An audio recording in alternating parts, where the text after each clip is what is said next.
Welcome to Lakshmi food. સ્વાગત છે તમારું મારી યુટ્યુબ ચેનલમાં. તો ચાલો, ઘણી બધી જાતના પકોડા આપણે બનાવીને ખાતા હોય છે, પણ આજે હું તમને એકદમ અલગ ટાઈપના પકોડા બનાવીને બતાવું છું. તો તમે મારી વિડીયોમાં લાસ્ટ સુધી બને રહેજો તો, અને દરેક વસ્તુને તમે ફોલો કરજો તો તમારા આ પકોડા સરસ મજાના બનીને તૈયાર થવાના છે. તો આ શેના પકોડા બનાવ્યા છે? તો ચાલો, એક તપેલીની અંદર આપણે તુવરની દાળ લેવાની છે. આપણે જે દાળ ભાત કરવા માટે દાળ લેતા હોય છે તુવર દાળ, એ ઓઇલવાળી દાળ છે. મેં 2 વાટકી દાળ લીધેલી છે. ઘરમાં રહેલી કોઈ પણ 1 વાટકીનું માપ આપણે સેટ કરી લેવાનું છે. હવે આની અંદર આપણે પાણી નાખી અને ગેસ ચાલુ કરી અને આપણે આ પાણીને થોડુંક ગરમ કરી લેવાનું છે.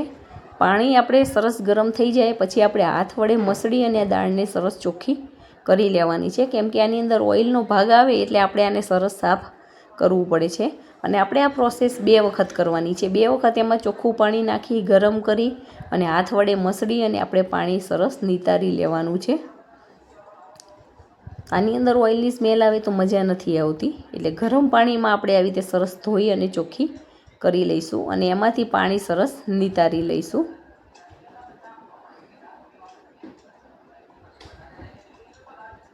આ પ્રોસેસ કરવી ખાસ જરૂરી છે. તો સરસ આમાંથી પાણી નિતારી અને આપણે દાળ લઈ લેવાની છે.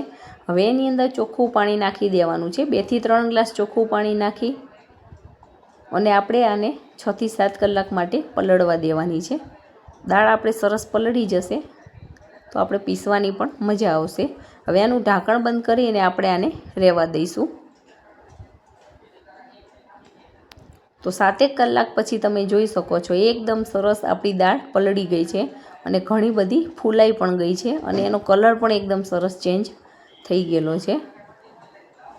હવે આમાંથી બધું જ પાણી કાઢી નાખી અને આપણે દાળને એકદમ ડ્રાય કરી લેવાની છે.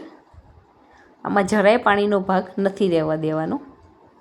તો આવી રીતે સરસ મજાની પાણીમાંથી બહાર કાઢી લઈશું. અને હવે એક મિક્સર જારની અંદર આ બધી દાળને આપણે એડ કરી લેવાની છે અને આને દરદરી પીસી લેવાની છે. એકદમ સાવ સ્મૂથ પેસ્ટ નથી કરી દેવાની, નહીં તો આપણને પકોડા બનાવવાની મજા નહીં આવે. તો આની અંદર અત્યારે આપણે પાણી નથી નાખવાનું. હવે અહીંયા હું 1 થી 1.5 ઇંચ આદુનો ટુકડાના આવા ઝીણા ઝીણા કટિંગ કરી અને પીસતી વખતે જ એની અંદર નાખી દઉં છું. તો તમે જોઈ શકો છો આપણી દાળ સરસ પીસાઈ ગઈ છે. આની અંદર પાણીની જરૂર નથી પડતી, પણ તમને કદાચ એવું લાગે કે જરૂરિયાત છે તો તમારે ફ્રીજમાંથી થોડુંક 3-4 ચમચી જેવું પાણી નાખી દેવાનું છે. ઠંડુ પાણી નાખવાનું છે અથવા તો બરફના 1-2 ટુકડા નાખી દેવાના છે.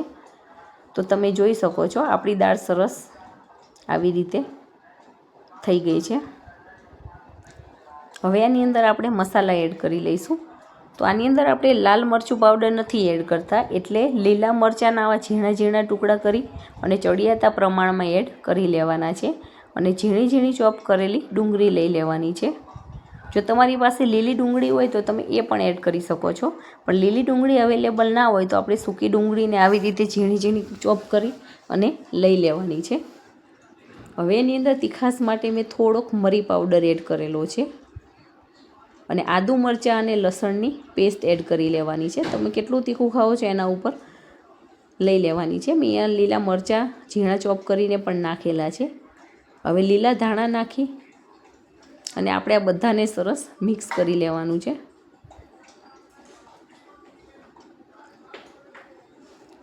હવે આપણે સૂકું મરચું નથી નાખવાનું, એટલે ફક્ત એની અંદર આપણે હળદર, ધાણા જીરું અને ટેસ્ટ પ્રમાણે મીઠું એડ કરી લેવાનું છે. અને આની અંદર બીજા વધારે ઇન્ગ્રીડિયન્ટ્સનો ઉપયોગ નથી કરવાનો.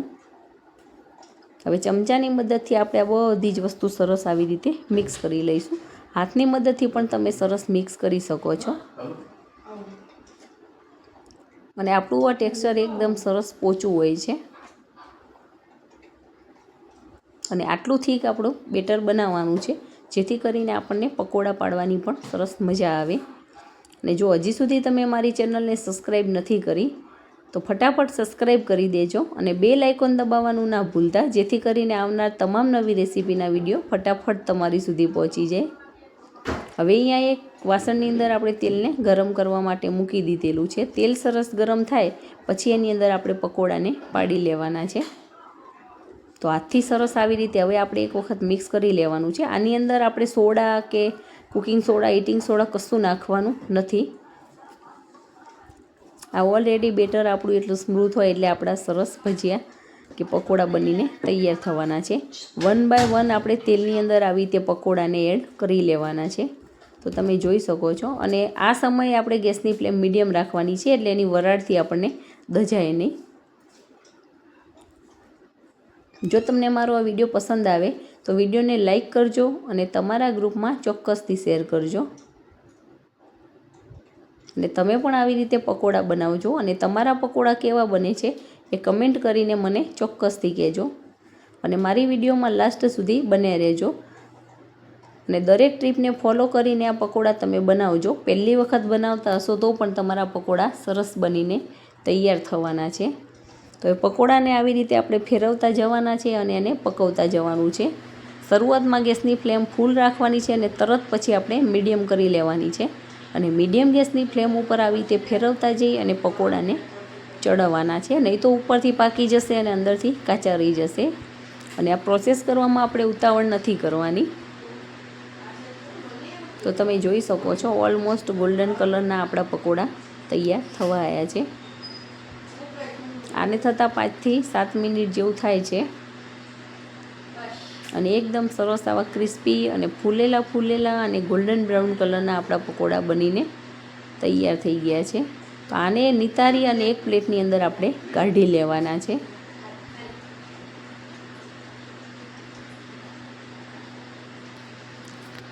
હવે આપણે આને ખજૂર આંબલીની ચટણી કે ટોમેટો કેચઅપ અને કોથમીર મરચાંની આવી ગ્રીન ચટણી, તળેલા મરચાં એની સાથે આપણે આને સરસ સર્વ કરી લેવાના છે. આનો ટેસ્ટ જોરદાર આવે છે. દેખાવમાં પણ બહુ જ સરસ બન્યા છે અને ટેસ્ટમાં તો બેસ્ટ બનેલા છે. તો જોતાં જ ખાવાનું મન થઈ જાય એવા તુવેરની દાળના પકોડા આપણા બનીને તૈયાર થઈ ગયા છે. તો તમે પણ આવી રીતે બનાવો અને એન્જોય કરો.